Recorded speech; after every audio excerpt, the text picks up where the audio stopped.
Olá, eu sou o Fábio Betti e este é mais um episódio do Age Free Roads, podcast em que a gente olha para trabalho, vida e relações entre gerações com menos rótulos e mais humanidade. Que a gente gosta de perguntar algo que normalmente não sai naquelas conversas sobre carreira, idade, sucessão, começos e fins.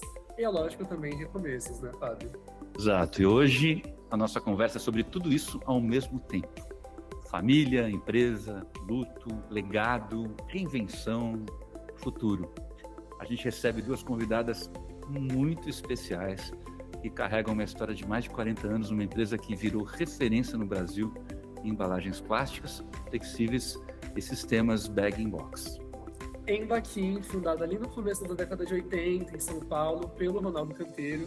E quem está aqui com a gente hoje é a Laura Canteiro e a Renata Canteiro, que seguem à frente dessa história. Renata, Laura, obrigado por terem participado, por terem aceito o nosso convite. Dá aquele oizinho antes da gente sabatinar vocês. Obrigada pela oportunidade. Bom dia. Obrigada pelo convite. Em 2008, a vida dessas duas pessoas que aceitaram com muita generosidade esse nosso convite, né, Eric? A vida dessas duas pessoas e da empresa muda completamente com a morte repentina do Ronaldo num acidente de avião. A partir dali, a família, incluindo também a Érica, né, outra filha que também trabalhava na empresa, precisou lidar com o luto e com a responsabilidade de manter a Embaquim viva e em crescimento. Quando o Fábio ele me contou essa história, ele visitou aqui a empresa, ele contou para mim, tem um detalhe que me intrigou, que é um pouquinho. É tudo muito bem cuidado aqui, né? Então as linhas de produção são super limpas, organizadas, tudo é muito bem cuidadinho. E a gente vai querer entender de onde que vem todo esse zelo, né? Todo esse carinho pela empresa, pelos 40 anos de empresa, se é coisa da Laura, se é pira da Renata por deixar tudo limpinho, ou se virou esse jeito embaquim de fazer as coisas. Está no Age Free World, a gente também quer falar de intergeracionalidade, como é liderar uma empresa familiar com gerações diferentes atuando juntas, né? Como é falar de sucessão, aposentadoria, novos papéis, sem cair nos preconceitos de idade. E um caso interessante, quando a gente está aqui na sede da empresa, a responsável por recursos humanos é um dos 14 casais que a gente acabou de descobrir formados na empresa, então tem uma cultura familiar que transcende só a lógica da gestão, né? Quer dizer, as pessoas também se amam aqui dentro. É tão familiar, né? Não vem com esse papo, a empresa é uma família. Aqui é família. Aqui é família e forma a família. Para mostrar, né? São 14 casais e a Andréa de RH já falou que ela foi a precursora, casada com a pessoa responsável pela área comercial, área de vendas, né? Achei que não é cupido, mas... Não é comigo, mas está quase lá. Está quase lá. As festas são animadas, né? Laura, quando você olha lá para o começo da Embaquim, lá nos anos 80, faz um tempinho, né? Que história que você conta para si mesma, né? De como tudo começou. Quem que era o Ronaldo naquele momento? Quem que era você naquele momento? O que mudou até aqui? A gente está falando de casa limpa, está falando de ambiente, né? Naquela época, em 80, quando começou, era uma garagenzinha pequena, né? Então, ele estava fazendo um sonho da vida dele, que era ter um negócio próprio, né? E aí ele sempre quis, ele era uma pessoa assim muito dinâmica, muito ativa, gostava de novos desafios. Então, ele falou assim, não, eu vou fazer uma coisa diferente, porque ele trabalhava na Henkel, e aí ele viu uma necessidade de colocar numa bombona um saco plástico para que não colasse aquela cola dentro do papelão, né? Então, aí ele começou desenvolvendo um bag para colocar dentro dessa caixa de papelão. E aí foi onde tudo começou, né? Aí no começo era só uma garagenzinha pequena, tal, né? Mas assim, eram 2 funcionários e ele vestia o jaleco, ajudava na produção. Depois ele tinha uma caminhonete vermelha, ele buscava matéria-prima, entregava para o cliente, ia desenvolver o cliente. Então, foi assim uma coisa aonde ele deu tudo de si. Ele gostava disso, adorava, né? Aí, com o tempo, era só um cliente. Naquela época era Sandoz, né? Aí foi desenvolvendo, aí aumentou, aí ele viu a necessidade de buscar um lugar diferente. Aí ele foi ali na Lucas Hobbies, e aí já era um espaço maior, né? Eu lembro que a gente foi lavar lá um galpão, então nós jogamos um monte de água, né? Porque era uma coisa que fazia tempo que estava fechado, né? Jogamos água, limpando, né? Aí a hora que a gente foi olhar, não tinha ralo. Não tinha ralo no lugar, ficou aquela aguaceira. Nós tivemos que tirar tudo com balde, com pano, mas ficou lá um tempão, né? E dali também começou a ficar pequeno o lugar, e aí ele foi procurar um outro galpão. Aí ele viu lá na Vila Carioca, que é no Ipiranga, né, lá na Baixada, ele falou assim, nossa, aqui tem enchente, né? Mas aí ele falou assim, vou pegar esse lugar aqui para mim. Aí ele pegou um construtor lá e levantou o terreno e construiu lá a empresa. Nossa, era uma coisa fantástica, né? Porque, nossa, que espação, que coisa, né? Nós vamos ficar aqui para sempre, né? Aí eu sempre gostei de assim construção com tijolinho na frente. Aí ele pôs tijolinho na frente. Eu sei que a gente tem assim uma lembrança muito bonita porque foi lá onde tudo começou, nosso prédio, né? E aí foi indo. Aí novos clientes, novos desenvolvimentos, novos produtos, né? Então, e isso foi caminhando até que ficou assim, pegou um terreno do lado, né? Pegou o terreno do outro lado, aí com o tempo alugou um galpão do outro lado para colocar matéria-prima, outro material acabado. Então foi assim aumentando e os nossos colaboradores crescendo, né? E também desenvolvendo novos produtos. Aí a Renata já trabalhava com ele há 7 anos, né? 6 anos. Foi quando, em 2008, ele estava com um novo desenvolvimento lá em Ponta Grossa, no Paraná, e foi fazer um teste no nosso cliente, e ele tinha um amigo que era aposentado da Força Aérea. E quando aposentou, ele comprou um avião de 6 lugares, né? Um Comanche. E aí ele, quando precisava ir para alguns lugares onde não tinha aeroporto, ele ia com esse amigo que também fazia consultoria com ele, né? Trabalhava com ele. E aí ele pediu para esse amigo levar ele até Ponta Grossa, e a Renata estava na poltrona de trás, porque era parceira dele já, né? Então, eles estavam lá pedindo para pousar o avião, era um aeródromo, né, porque é pequeno, e pediram autorização de pouso, mas não conseguiram, porque acho que o cara que fica lá não estava na mesa de som. O microfone estava desligado. Estava desligado. Aí ele tentou pousar, porque olhar é visual, né? Visual. Tentou pousar, mas no último momento veio uma outra aeronave de menor porte do lado contrário, e ele tentou arremeter, mas não deu sustentação e caíram no milharal. O amigo dele, que era aposentado da Força Aérea, e era um ótimo piloto, porque ele tinha sido piloto de caça, tinha sido piloto de helicóptero de salvamento na selva. Então, era um cara muito experiente, né? Não foi por falha dele, mas por conta mesmo da circunstância.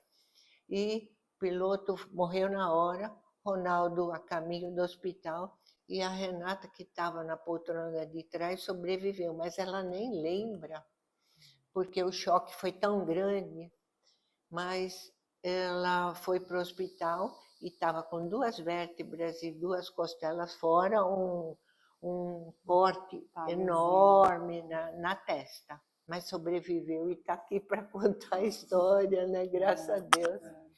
Que bom, e acho que já chegamos nesse ponto aqui, importante, né, de virada da Embaquim, né? Porque até então, eu vou até colocar o Ronaldo aqui, infelizmente não tive a oportunidade de conhecer, como empreendedor raiz, né? Não é aquele empreendedor de PowerPoint. Eu acho que ele nem tinha PowerPoint, né? Ele nem usou PowerPoint para criar a empresa dele, né? Ele de pitch de elevador, mas tinha garagem. não tinha valuation teórico, né? Assim, a avaliação da empresa foi fazendo máquina, fazendo produto, vendendo, expandindo, construindo galpão, limpando galpão, construindo ralo. A história do ralo é incrível. E eu acho que assim, a gente conversou, obviamente, né, Renato, você me contou já essa história quando eu visitei aqui em Baquim, foi bem impactante, né? E antes de voltar para a Laura e querer saber como foram os primeiros dias, né? Quero ouvir um pouco da Laura também, mas antes, Renata, como é que foi para você ter assim, sobrevivido, única sobrevivente de um acidente aéreo? O que você sente que mudou, assim, seus valores, sua forma de encarar a vida, o trabalho? Eu percebi que já conversei com muitas pessoas que tiveram experiências de quase morte e uma coisa é muito impactante para todos nós. A tua percepção de vida, no sentido assim, do valor que você dá para a vida, ele muda completamente naquele momento. Ainda mais no meu caso, né, que não foi uma doença, mas foi um acidente que eu soube rapidamente que o Paulo não tinha sobrevivido, que meu pai não tinha sobrevivido. Então, cara, então por que eu sobrevivi? Então, a primeira pergunta que vem assim, né, te atropelando é: que Deus quer de mim? Por que me poupou?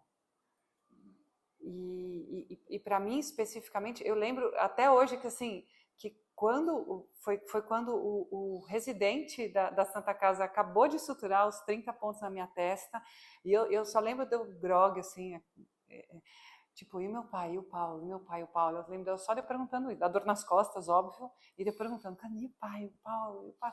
E daí ele acabou de suturar, tirou o campo, e daí entrou um outro residente e olhou para mim e falou assim: eu sinto muito, nenhum dos dois sobreviveu. E saiu.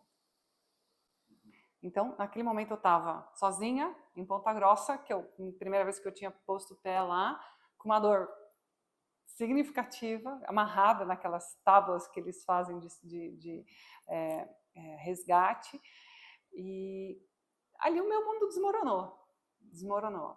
E assim, eu conto para minha mãe que antes de eu pensar nela, eu pensei na Embaquim. Eu falei, e a Embaquim? Porque naquela época a gente tinha 80, 90 colaboradores, e o meu pai, como um bom fundador de empresa, ele era bem centralizador. Então, ele já estava engatinhando no sentido de tentar delegar as coisas, mas a última palavra era dele, o desenvolvimento era ele que fazia, qualquer investimento. Então, a gente falou, cara, como vai ser daqui para frente? E depois, bom, a minha mãe vai contar quando ela retornou para a empresa, mas então a nossa primeira preocupação, a minha primeira preocupação foi essa. E agora o que vai acontecer? E enquanto eu estava no hospital, a minha mãe estava lá preparando o velório, né, mãe? Conta aí a tua parte.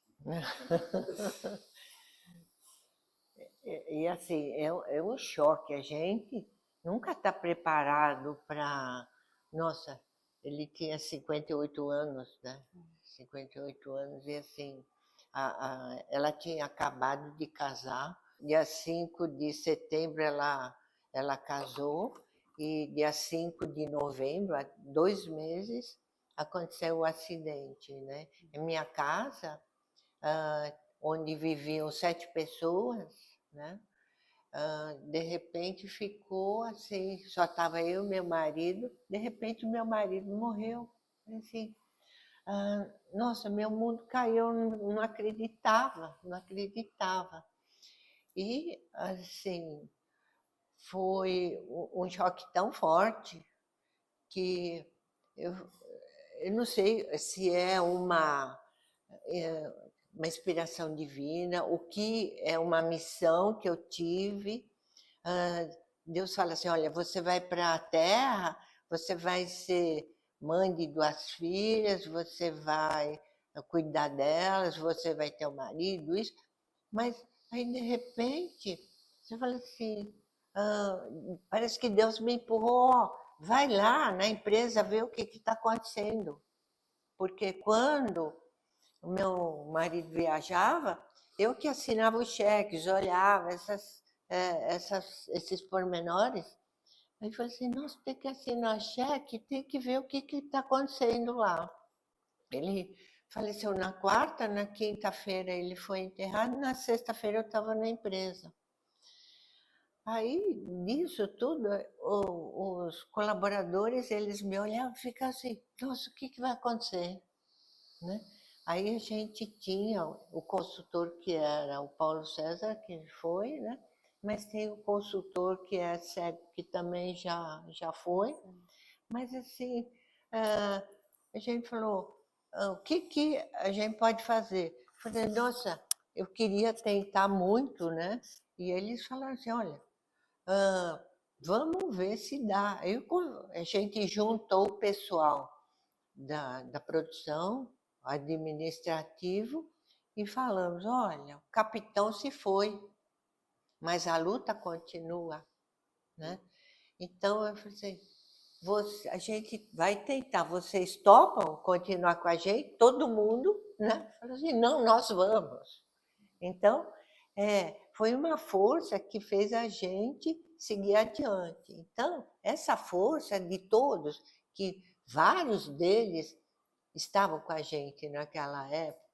Ô, Laura, e essa decisão, assim, porque antes de você falar com o time, falar com o consultor, dentro de vocês tiveram que tomar essa decisão, tipo, ok, vou tentar tomar a frente, vou tentar liderar. Como foi para você, para Renata, assim, tipo, tão pouco depois do acontecimento, vocês terem esse processo de decidir, né?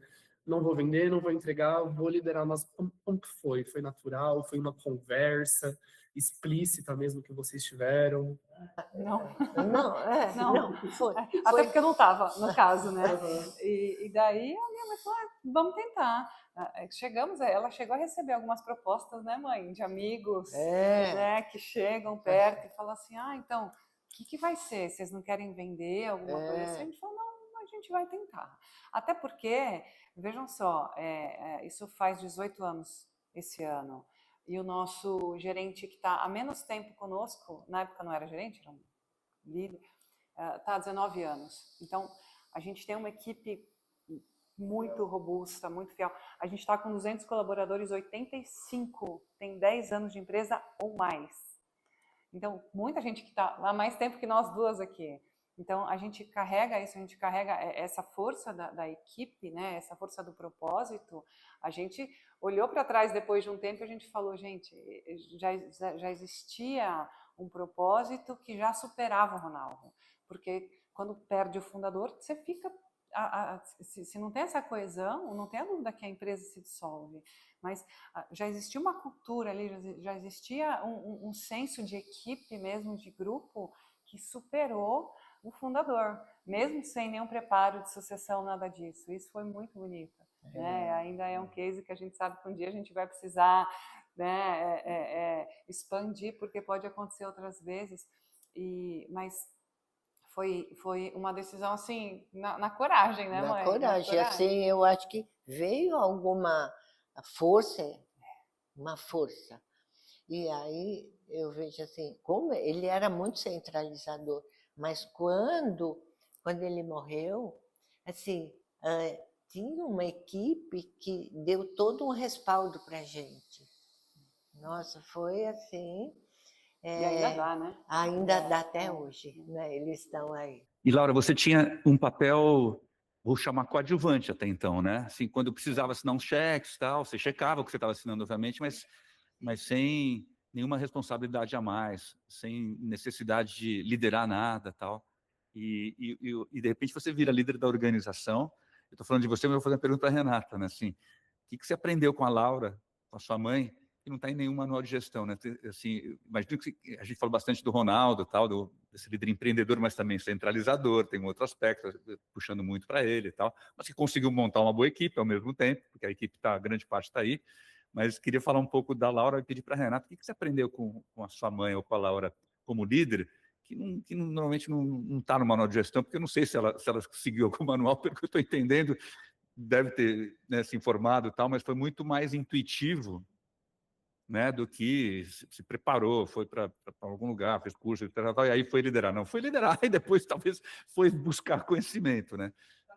Tá com medo, vai na cama chorar que é o lugar quente. Assim, são extremos opostos, Fábio. Aquilo que o meu pai tinha de centralizador e que te dá esse respaldo, né?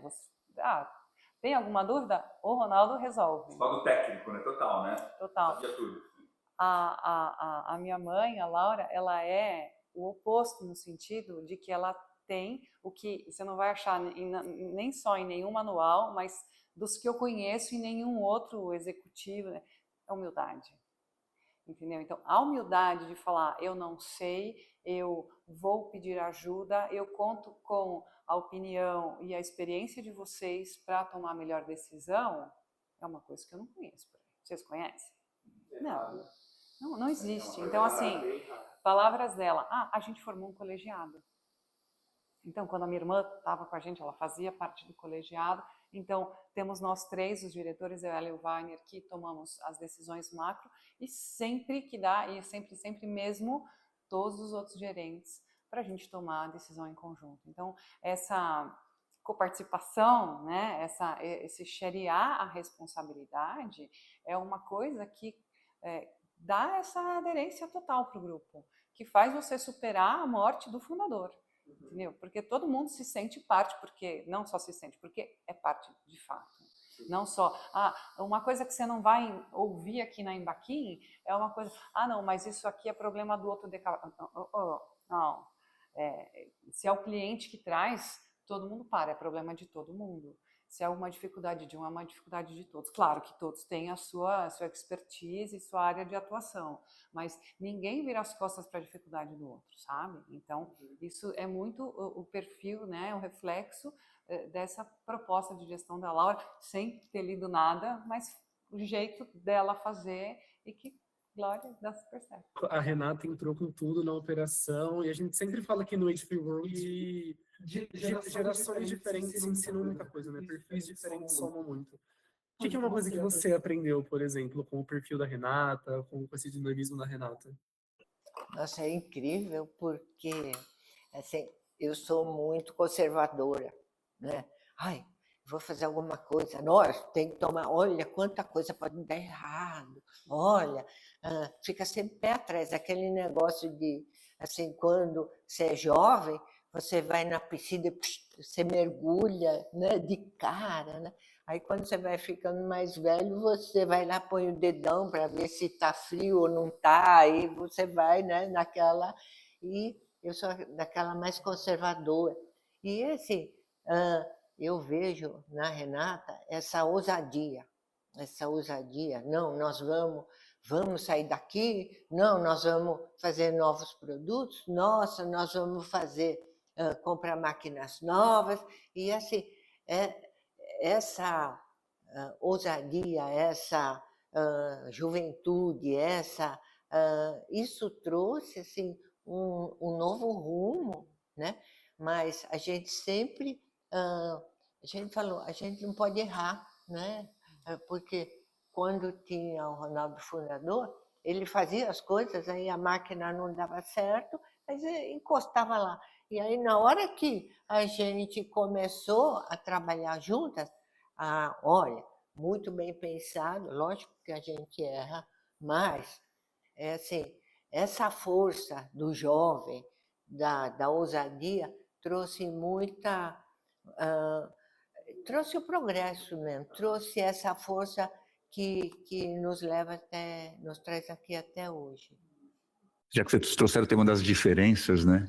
A gente gosta muito do tema das diferenças não como um problema, mas como uma possibilidade de você ter visões ou perspectivas diferentes e conseguir enxergar melhor. Que outras diferenças vocês percebem em vocês?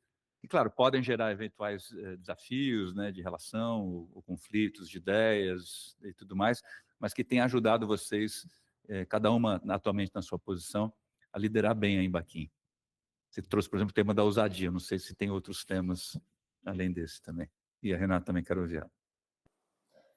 Eu vejo assim, ó, eu gosto muito de abraçar, eu gosto muito de assim, chegar na fábrica, né? Aí eu cumprimento todos os colaboradores, e- aí eu Abraço. pergunto, né? Eu percebi isso no café ali, eu falei, nossa, vamos ficar horas aqui com Laura beijando todo mundo, cumprimentando todo mundo, muito interessante, isso é verdade, gente. Pergunto para um como é que está a família, me conta que o filho, aí a mãe, aí a conquista deles, olha, eu consegui comprar um carro, nossa, eu estou fazendo um curso, e assim, é um negócio que eu me envolvo demais, né?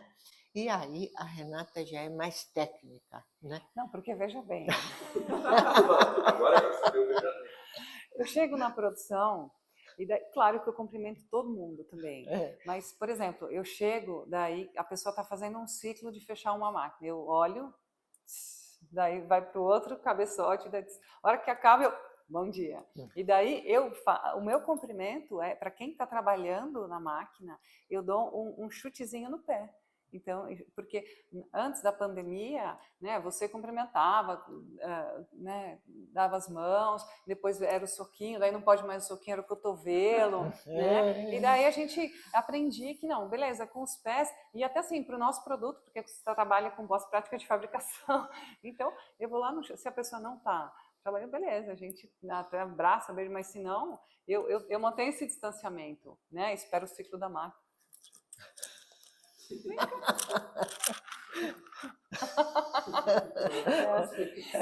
Assim, chega numa reunião e daí alguém falou alguma coisa, ela já, porque lembra, não sei o que, quando eu, pessoal, foco, né? A gente só tem combinando que vão ficar em tantos minutos.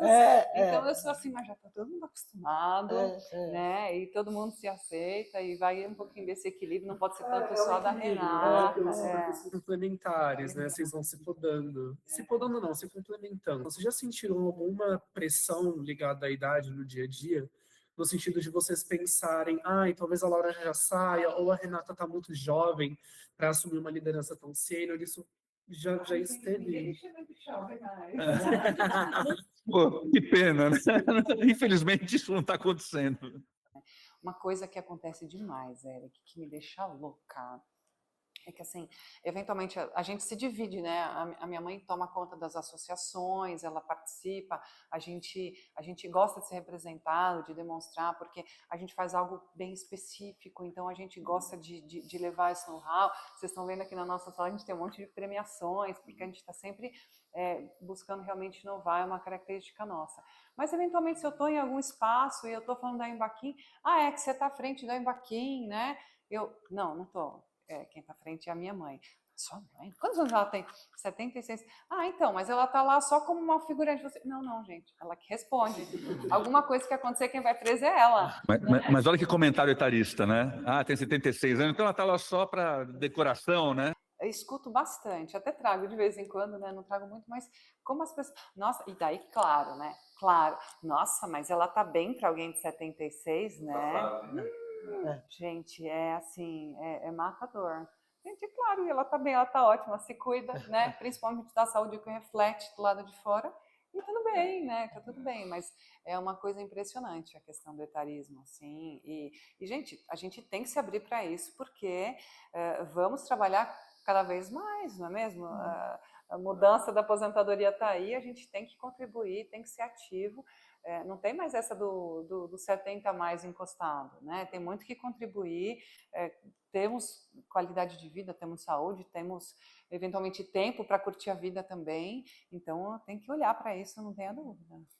Agora, vocês trouxeram um tema que para a gente interessa muito, né? Porque quando a gente olha o que a gente vem fazendo no Ed Free Road, a gente quer realmente provocar uma reflexão sobre a reinvenção do mundo do trabalho. Ele precisa evoluir, ele precisa ir para para ambientes mais saudáveis, genuinamente, e produtivos também, né? Porque se você não produzir, se você não entregar, se você não vender, não adianta você ter um ambiente saudável porque você não vai ter emprego. Então, e me parece que as empresas ainda vivem com muita dificuldade a busca por esse equilíbrio. Vê muita gente adoecida, muita gente medicada, um turnover muito alto, né? E a gente vê coisas muito diferentes acontecendo aqui já há muitos anos, ou seja, não é um experimento dos últimos 2 anos, tal, que vocês estão vivenciando.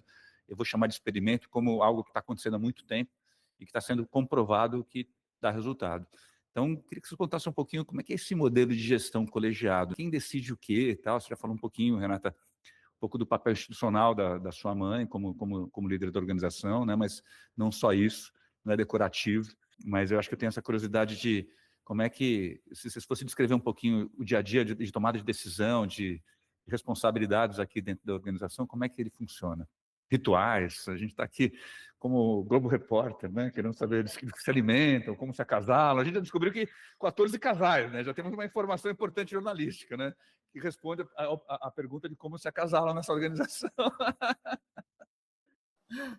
Ai, senhor. Não. Detalhes assim tão sórdidos a gente não tem, né? Talvez o RH, mas eles estão ali dentro de uma confidencialidade. Mas veja bem, a gente tem, a gente abre assim da parte do modelo de gestão mesmo. Então a gente tem muitos rituais. Então, como falei para vocês, a gente abre, então, todo o resultado mensal da empresa, a gente discute com todos os gerentes, a gente tem reuniões quinzenais de acompanhamento mesmo, de desdobramento do planejamento estratégico, que claro que não é anual, e então, nisso também todos nós participamos. Então, como são muitas reuniões, tem que ter a pessoa aqui para trazer o foco, né? Mas para a gente realmente ver se aquilo que a gente se propôs está sendo delimitado, está sendo encaminhado. Tá? Então, essa é uma das coisas que é uma cobrança do grupo. Né? Tá ali exposto no Excel até, porque é um plano de ação com as datas. Então, como é que está? E como é que está o status? Então, isso não deixa aquelas nossas responsabilidades que estão fora do dia a dia, mas que vão garantir o futuro da empresa esmorecerem. E você chegar no próximo planejamento, putz, é mesmo, a gente teve aquela ideia e ela não foi para frente. Então, a gente tem essa série de acompanhamentos que são bem valiosos para a gente e que cada um, então, toma o seu papel. Poxa, passou 15 dias, eu não consegui. Alguém pode contribuir? Tem algum outro caminho para a gente não deixar aquilo no esquecimento? Tá? Então, eu acho que é uma coisa bem simples, mas não vejo muita gente por aí fazendo. Cada um tem lá o seu to-do list, então, cada um, se você tem uma dificuldade, você não tem aquela proximidade com o seu par para poder dividir, aqui não. Aqui a gente coloca tudo na mesma mesa e a gente vai acompanhando de uma maneira leve, porque é a cada 15 dias e então, assim, é uma cobrança, não é do chefe para o subordinado, é uma coisa do grupo mesmo. E isso cria uma agilidade nas nossas atividades bem interessante. E eu tenho uma pergunta, acho que eu vou fazer para ambos. Tá? Primeiro para a Laura, depois eu quero que a Renata diga também, que a história de vocês, ela fala muito sobre esse mundo sem idade, sobre diferentes gerações trabalhando juntas, etc, etc. E eu queria saber, assim, que conselho vocês dariam, talvez para uma outra companhia empresarial, uma outra família empresarial, que está vivenciando isso na pele, né? Eu vejo, assim, que, como eu falei, você tem que aceitar ou você tem que ver com o teu parceiro aquilo que de melhor ele possa te oferecer. E, assim, é muito gratificante você perceber essa ousadia e você aceitar e apoiar, né? Esse apoio, esse trabalho em conjunto faz com que a gente consiga seguir adiante. Às vezes as pessoas perguntam assim, mas vocês não querem delegar ou parar? Então a gente vê assim, não, isso é vida para a gente, isso, você ter esse mundo de pessoas que estão aqui, são 220 funcionários, que tem ali com eles esse essas pessoas que dependem desse trabalho. A responsabilidade do nosso trabalho, assim, é tão gratificante que se a gente não tivesse fazendo isso, eu não sei o que seria ou o que a gente, qual que é o nosso, qual que é o nosso objetivo de vida, né? Então, eu acho que isso, você levantar todo dia e ter um propósito, um objetivo, né? E você vê o resultado de tudo isso com as pessoas que trabalham com você, isso é vida. Interessante você está trazendo isso, Laura, porque, primeiro, um dado de realidade que me incomoda profundamente quando eu olho as organizações. Eu trabalho com muitas organizações. Eu estou prestes a fazer 60 anos, né? Em março eu faço 60 anos, e eu trabalho com os comitês executivos dessas grandes organizações. Raramente eu encontro alguém da minha idade ou mais velho do que eu. E eu fico, assim, chocado, porque eu estou cheio de projetos novos, estou construindo coisas novas, tenho energia, e aí eu vou lá pesquisar, perguntar, né? Acontecem dois fenômenos. Eu acho que um primeiro é aquela pessoa que, por estar chegando numa idade, as pessoas realmente começam a olhar para ela como alguém que está se tornando obsoleto, independente se ela está ou não se tornando obsoleto. Isso é puro preconceito. Isso é o clássico etarismo. Porque já está velho, não aguenta mais o tranco. Aí vem várias frases horrorosas, né? Está ultrapassado, tal, né? Que é puro preconceito. Agora, o outro aspecto, que é tão ruim quanto esse, é que eu vejo pessoas chegando nessa faixa etária de 55, 60 anos que não aguentam mais. Sobretudo aquelas que conseguem chegar num nível C-level, né, numa diretoria, que conseguem fazer um pé de meia, e o que eu escuto delas é assim: eu não aguento mais, agora eu preciso sair daqui para viver. E não sei se é mais triste ou igualmente, mas é triste, porque ela está dizendo o seguinte: nesse ambiente horrível, que me deu o que eu tenho, mas que me sugou a vida, eu não quero prosseguir depois que eu conseguir juntar um pé de meia. Como é que essa geração, que chega com experiência, sabedoria, competência, sobretudo consegue, né? Estou falando de diretoria e tal, o sucesso financeiro, status, vai inspirar quem está chegando? Impossível. Porque até vai tentar, da boca para fora, né? Mas ali é visivelmente uma mentira. Então, eu não sei qual é a minha pergunta, né? Eu não sei qual é a pergunta, mas é uma reflexão que eu estou só expandindo, na verdade. E aí vem aqui, não tem jabá aqui nessa conversa nem nada, né? Então, quando eu vim aqui a primeira vez, eu vi uma empresa que tem orgulho da sua história, né? Eu vi as áreas de produção, né? Eu estou acostumado a entrar em fábrica e tal, tem sempre uma sujeirinha aqui, uma sujeirinha ali, tem graxa, tem fuligem, tem avental que suja tal, e parecia que eu estava entrando numa joalheria, tudo limpo. E aí tinha, não, aqui eu lembro da Renata falando para mim, tá vendo naquela faixa no chão, porque a gente mudou a máquina de um lugar para o outro, por isso que tem aquela sujeirinha ali, a gente vai repintar aquilo ali e tal. Eu falo, nossa, assim, fiquei... Nessa segunda visita que eu estou fazendo, o Eric é a primeira, me impressionou o carinho, né, que as pessoas têm por vocês, o cuidado que vocês têm com as pessoas, e acho que você já reputou muito essa inspiração que vem, né, Renata, da Laura. Legal saber que essa líder na organização está levando esse legado para frente. Então, eu estou trazendo aqui, acho que uma reflexão expandida de aspectos de cultura que eu vejo mais raramente em outras organizações, que é esse carinho, esse cuidado com detalhes, esse modelo que escuta as pessoas, mas que também tem efetividade, porque não é escutar para tomada de decisão.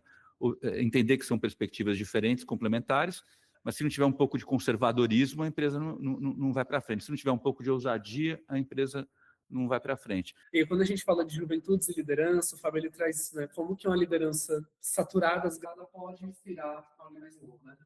Não pode. 5 anos que a Gen Z já fala que não quer nem estar numa média liderança. Então, passou do coordenador, eles já não querem. E quando a gente fala em liderança sênior, level, só 6% tem o objetivo de chegar numa liderança sênior ao longo da carreira. Então, os outros 94% não querem isso. E a principal justificativa é o salário não compensa o estresse, né? Prefiro ficar bem. E aí, quando a gente olha para a Embaqui, 40 anos de história, 220 funcionários, a gente vê o quê? Um crescimento sustentável e longínquo. Então, se vocês têm 40 anos, a pessoa mais nova na empresa dos gestores está há 19 anos aqui, então existe esse ecossistema de confiança que, assim, tá na produção e tá no administrativo. Essa troca da galera que tá chegando da renovação com a galera que já tem um legado aqui dentro ajuda a manter essa memória institucional, essa perenidade, essa saúde. Fábio, uma das coisas que o meu pai deixou de legado todo um arcabouço da Escola de Marketing Industrial, que é um marketing B2B. Então, a gente tem a felicidade de trabalhar com produto B2B. E daí, quando você entra na escola, tem um totem gigantesco, tem lá o B2B, né? Só que daí, o B, ele está pintado também, mostrando que não é B2B, é P2P, é People to People. Então, aqui a gente fala que é um produto, mas que precisa de um vendedor vendendo para um comprador.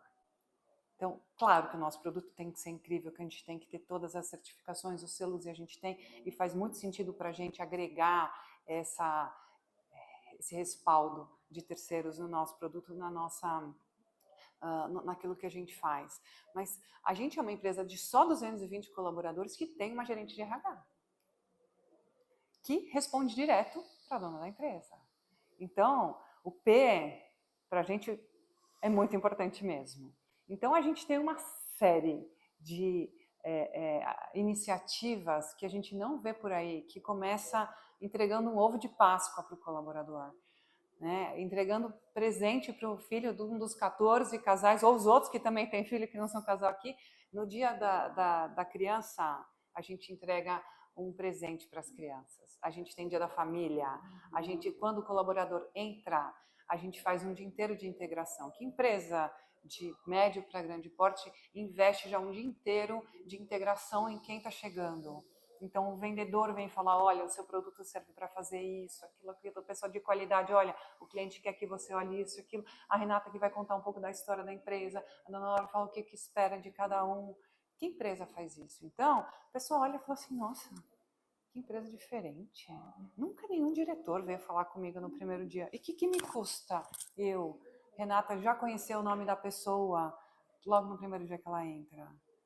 Então, vai trazendo. E daí eu chego e falo assim, olha, você sabe que 45 anos de empresa, a gente já passou por uns perrengues financeiros, né? Quantos pacotes econômicos, enfim, graças a Deus eu não vivi todos. Mas, ó, a gente já negociou imposto, já embarrigou, falou com o fornecedor. Agora, o dia 5 e o dia 20 estão lá. Está lá. Porque a gente sabe o quão importante é para você. Você está aqui, cara, você não conhece Embaqui, nunca ouviu falar, não está nos jornais. Então, você não conhece, mas você saiba que no próximo dia 5 vai estar lá, no próximo dia 20 vai estar lá. Porque isso é uma questão de respeitar. É que você está colocando a pessoa na frente, né, de todos os outros interesses. Então, a gente vê e fazemos isso sem ler em lugar nenhum, porque realmente não está escrito, e porque é nosso jeito, né? É o jeito da minha mãe, cara, é pessoa, eu estou abraçando, beijando e garantindo que vai ser a melhor experiência que você pode ter aqui dentro, né? Claro, a gente não tem escorregador ainda, né? A gente não tem... horário é importante para a gente, porque é uma indústria, né? Você tem turno trocando, então são coisas que a gente, claro, tem os nossos pesos, mas que a partir do momento que você vê que todo mundo tem que ter o mesmo propósito, né? E o nosso propósito aqui é deixar o cliente satisfeito, porque é ele que vai garantir que o próximo dia 5 e dia 20 estejam pagos, não é mesmo? Então, tem essa coerência que eu acho que falta, né? Falta tanto uma coerência. Quando você fala de números, de indicadores, daí você fala, gente, tudo bem, mas a gente vai ter que empurrar mais aumento para o cliente. E daí o vendedor fala, vai lá empurrando mais aumento. Daí você chega para o comprador, fala assim, não, olha, você tem que empurrar o fornecedor, você precisa comprar mais barato, você precisa de prazo, você precisa de desconto.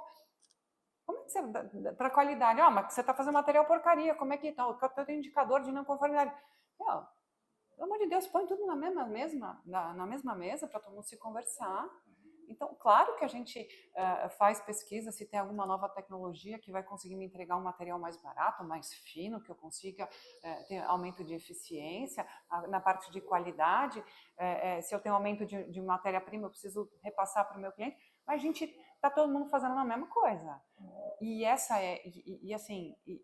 esse tipo de olhar que estamos todos no mesmo bar querendo ir para o mesmo lado, é uma coisa que eu sinto bastante falta no mercado, assim, na gestão das organizações de uma maneira geral. Acho que é bem carente de coerência só. É respeito, né? Eu acho que é respeito pelo ser humano, né? Mas eu preciso dar a minha dica. Você falou da sugestão e eu tenho uma. Eu preciso falar. Eu tenho uma coisa que é outra coisa que a gente também não vê muito e a gente já usa com tanta naturalidade que a gente nem lembra de comentar. Mas aqui a gente tem uma coach. Então, temos uma psicóloga com esse tipo de formação. Então, no passado, quando meu pai faleceu, a gente tinha feito uma reunião, ele e os gerentes da época, com essa pessoa que foi muitíssimo importante no nosso processo de luto, nos apoiou bastante. Então, era uma pessoa que trabalhava não só as nossas inquietações, mas trabalhava corpo, onde doía, trabalhava alma, incensos, mantras, sabe? Então, a gente saía da empresa para ir num lugar que era tipo uma ilha de um paraíso em São Paulo, que a gente estava lá na época. Então, a gente se dava esse momento. Naquela época, a gente fez esse acompanhamento toda semana, né? Nós, gerentes, até então íamos até lá. Então, esse respaldo de você olhar o ser humano, o P, né, da pessoa, como algo íntegro, não é só aquilo que ele está pensando e raciocinando, não, traz o ser humano, traz a alma da pessoa junto, né? E não só esse olhar individual, e daí a gente foi evoluindo. Então, hoje a gente tem, tanto os diretores quanto os gerentes, a gente tem um atendimento mensal, sempre com a mesma pessoa, que, claro, vai ter todo o sigilo da profissão, mas ela então coleta impressões individuais de cada um que faz parte da gestão da empresa, e aí a gente tem, uma vez por mês, uma reunião dos gerentes com ela, e uma vez por mês, uma reunião da diretoria com ela. Então, você ter um mediador de fora, idôneo, falando, deixa eu ver se eu entendi direito. Sabe? Então, que faz esse filtro e que traz informações para lá e para cá com esse cuidado, com esse zelo, que não nossa, como é que eu vou falar isso para o meu chefe? Ou, nossa, como é que eu vou cobrar isso do meu liderado? Gente, é uma coisa fantástica e vale qualquer investimento. Existem profissionais excelentes, a gente já está na nossa terceira experiência, sempre bem satisfeitos. Então, profissionais que podem ajudar nesse cara, com quem que eu vou dividir isso, né? Numa empresa familiar eu não posso falar isso com a minha mãe, né? Eu não posso. Então, que alguém que vai te dando os caminhos. Olha, você já pensou nisso? Olha, por que você não aborda dessa outra maneira? Eu vejo que é bastante rico ter alguém de fora para mediar e também com esse olhar para o indivíduo, sabe? É muito legal. Vocês trouxeram outro aspecto que a gente também não vê muito nas organizações, sobretudo nas lideranças, que é pedir ajuda. Que né, você trouxe a humildade, né, no caso da Laura, que é raro, porque, na verdade, se reconhece o líder que sabe tudo, que bate na mesa, no aspecto assim de bate no peito mais do que na mesa, porque bater na mesa não pode mais, mas bater no peito, sim, deixa comigo, eu resolvo, tal, etc. O super-herói, a super-heroína, ou seja, a humildade não cabe nesse líder e não cabe pedir ajuda, né, e se beneficiar de outros olhares, outras possibilidades. Agora sim, preciso encerrar, mas eu quero uma última pergunta para encerrar. No futuro, quando olharem para Embaquim, para o que vocês fizeram, cada uma de vocês, e aí uma pergunta para cada uma mesmo, pelo que vocês gostariam de ser lembradas? Né? Assim, quando falarem de vocês, falar da Laura, depois falar da Renata, nossa, eu conheci, eu trabalhei com ela, é incrível como ela era. Eu vejo assim que eles já chegam e já falam para mim, né? Nossa, É tão diferente a gente trabalhar numa empresa aonde a gente tem esse carinho, onde a gente tem essa atenção. E mesmo os clientes que chegam, ou as pessoas que nos conhecem, eles chegam e falam assim, como a Embaqui é um lugar diferente, é uma empresa diferenciada. E eu vejo também que nossos colaboradores, eles acham que a gente é uma família mesmo. E eu me vejo uma mãezona de todos, né? E eles me consideram mesmo. Então, minha casa ficou vazia depois que todos saíram, né? Mas eu vejo assim que eu tenho esses 220 filhos que eu venho olhar todo dia. É isso. Eu já sei que é o que vai estar no meu epitáfio. Eu me considero alguém coerente, sabe? Então, é uma palavra que a gente não usa muito, mas eu quero que esteja escrito lá. Aqui jaz alguém coerente. Espero que a coerência me acompanhe por todos os dias da minha vida. Porque é tão básico, mas faz tanta falta. Entendo vocês. Primeiro por receber a gente aqui na casa de vocês, né? Pra gente poder fazer aqui dentro da Embaqui, no lugar onde vocês construíram toda essa história, e pelo desafio de participar também, que a gente estava conversando antes, existia um certo nervosismo de participar do podcast. A gente falou que era um bate-papo bem levinho. Então, muito obrigado por terem topado e participado com a gente. E obrigado também a você que nos acompanhou em mais um episódio do Age Free Road, onde a gente realmente procura não só combater o etarismo praticado contra todas as idades, não só os mais velhos, os mais jovens também, mas trazer histórias da potência da intergeracionalidade. Hoje, realmente, a história que a gente pôde revelar, as histórias que a gente pôde revelar, foi mais do que inspiradora, foi também transformadora. Então, obrigado, até um próximo episódio. Obrigado mais uma vez a vocês. Obrigada. Tchau.